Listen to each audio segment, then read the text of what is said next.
Welcome everybody. What the Flick? Ben Mankiewicz, an angry Christy Lemire, Alonso Duralde. I am. Matt Atchity. This is me pissed. Cloud Atlas, and there could be some old-fashioned fisticuffs. Why don't you handle Cloud Atlas, a controversial movie, and I'm ready for old-fashioned fisticuffs. I would like a Donnybrook and or a brouhaha. I would accept one or the other. How about an imbroglio? Yeah, we'll go to loggerheads. Cloud Atlas, this is 6 different stories spread across 500 years involving a gigantic cast of A-list stars playing multiple roles, some of them speaking in laughable, futuristic gibberish.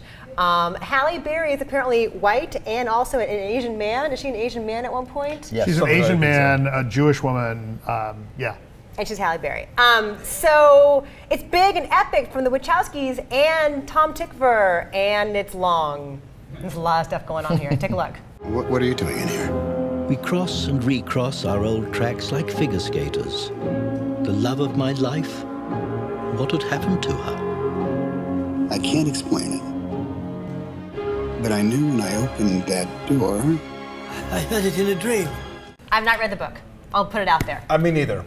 Oh, nobody's read the book. Yes, some people read the book. You It's never not read a comic the book. I haven't read it. You never read the book. Natalie Portman read the book, and that's why the Wachowskis did this. Americans don't read books anymore. What are books? Yeah, it feels like you're going to come in so low. You hated this movie so much. I don't understand why you hate it. Like what? Like I'll explain it to you. Please. Have you no soul? Right. Have you no dignity, man?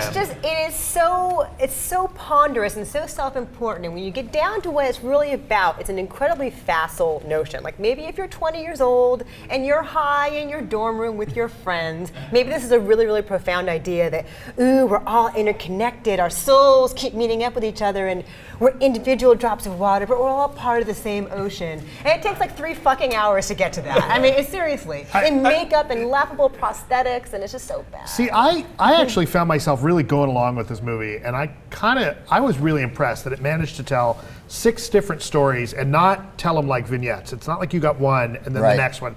It kept cutting between them all, and I felt like sometimes really quickly. Nice and it throws you in the deep end at the beginning. Like it doesn't tell you, like you have to kind of catch up and figure out what's going on. Right, and there's a line where they talk about like flashbacks and flash forwards are kind of cheap tricks. And I like that they kind of acknowledge that. And what I was really impressed with is that each story became more emotional and more involving because it was cut in with the other ones. I felt like the energy level and the tension of each story built on each other. And I felt like there was, by the end, more at stake than you would have gotten from each individual piece on its own. If it had just run 25 minutes each or whatever. Right, I felt like from a exercise in filmmaking, they did something really, really impressive, but you didn't get the emotional payoff. That's exactly where I am with it. I liked sorting through this movie and kind of parsing it out and figuring out where it was going and keeping up with it, basically, and seeing what they were going to do next and where it was going to go. And on that level, I found it really fascinating, and it's God knows, it's an ambitious movie. You know, they're really throwing a lot of stuff at the wall. They're throwing the entire pot of spaghetti at the wall to see what sticks. But yeah, at the end, you can tell there's supposed to be this big sort of emotional and it didn't happen. I did not get that. But I had such a good time leading up to that I still have to say this is a movie that people should see on the big screen ideally, because there's, the idea that you can fault a movie for having too many ideas, that is a fault, but it's a rare fault in movies these days. We complain about it being almost 3 hours long. At no point was I bored. At no point was I like, come on. I think contrary to what you guys thought, I don't really know what it was about. And I don't need to connect those stories together. I see how they're connected, but I didn't need to muddle through it. But for me, there unquestionably was an emotional payoff. At the end, Which I was, part? I don't know, Story? 3.5 of the 6 paid off. But the Halle Berry, San Francisco, 1973, get to the bottom of what's happening at the nuclear plant paid off. Clearly, Halle Berry and Tom Hanks in Future World. That paid off for me, and the gay couple paid off for me. That was I like that couple, that story the best. The one with Ben Whishaw as the composer, and he can't be with the man he loves. That's a good one. The one set in the next future. Yeah, the neo soul. The Korean waitress. That paid off. That was. Right, that's 4. That could be its own movie. I think of all of them, yes, it's very, very derivative in terms of like some of the sci-fi notions of machines turning on the people who created them, whatever. Were you guys not thinking the whole time, which of these stories could be its own film, like, and maybe one of them, No, two because of them? I think they're meant to complement each other. I think it's sort of like you don't take a piece out of the machine. They're all there as a comment on each other, as supporting each other in a, they're interlinked in different ways. I mean, yes.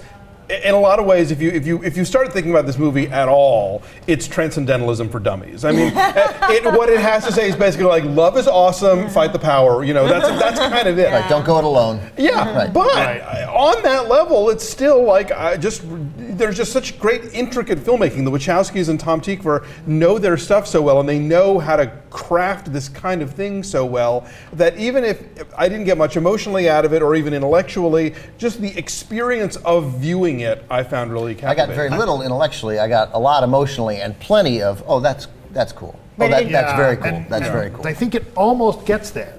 It gets really close. It doesn't pay off. One of the other problems I did have with it, though, is that the consistent casting across the different stories, I started to think, well, is Tom Hanks supposed to be the same role in each one? Okay. And it starts to get a little. I just didn't give a shit. I refused like- to let myself drawn It's into gold, that. but it gold felt- star for trying. Isn't Gold that star, right? right. It just felt a Gimmick little. doesn't work It at started to all. feel to me. I don't think it was as much of a gimmick as I think you do, but I felt like it did start to get a little bit gimmicky in that you started to see. Okay, well, every time that Hugo Weaving shows up, well, he's a bad He's guy. going to be a bad Right. guy. He played like 6 bad guys. And one bad woman. And one bad woman. But the thing with the stunt casting, it is so distracting because in each movie you're looking, okay, now which one's Halle Berry, which one's Jim Broadbent, and you're trying to figure out beneath all the makeup and everything, who's who, and is that Susan Sarandon? And I think this thing that's supposed to be a unifying factor instead keeps you at arm's length emotionally. It takes you out of the story. It's a distraction. I think that when you see a movie star on screen, your first thought is always, oh, that's Tom Hanks, and not, oh, that's Forrest Gump. So if it happens 6 times, it doesn't make it any more or less distracting that you recognize that person as that person. And then in the credits at the end, when you see everybody back to back, and all they played, I had another moment of, that's cool. And there were a bunch that I missed. I was like, oh, whoa, I had no idea. Yeah, definitely stay for the credits if you see this It's thing helpful, because yeah. you will be shocked at It's helpful. who you didn't catch as being a famous person. All right, let's do this. Two numbers. Let's do the scores. Let's start with ladies first. Ladies. 3. Ladies first. 3. 3. Oh, you hated it. I stand by that. It is a wildly imperfect movie, but I love its ambition, so 7.1. What did I give it? An 8. You gave it an 8. They really swing for the wanna fences stick here. with that? Yeah, I'm going to stick with that. I think it's tragically flawed, but they really swing for the fences here, and I'm really impressed by that. Yeah, don't let it get inside your head. It's good.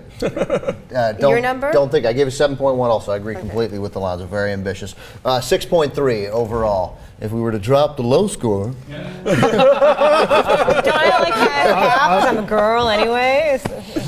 Or drop the high score. It's 66%. It's been in the 60s in the tomato meter. It'll probably end up in fresh territory, but it's really varied, actually, as the reviews. I see why people would hate it. Yeah, this is going to have passionate I- defenders and equally passionate detractors, and I totally understand why. So nothing. We've persuaded you. Not at all. Nothing. Nope, sorry. You never do that. You never do. Right, exactly.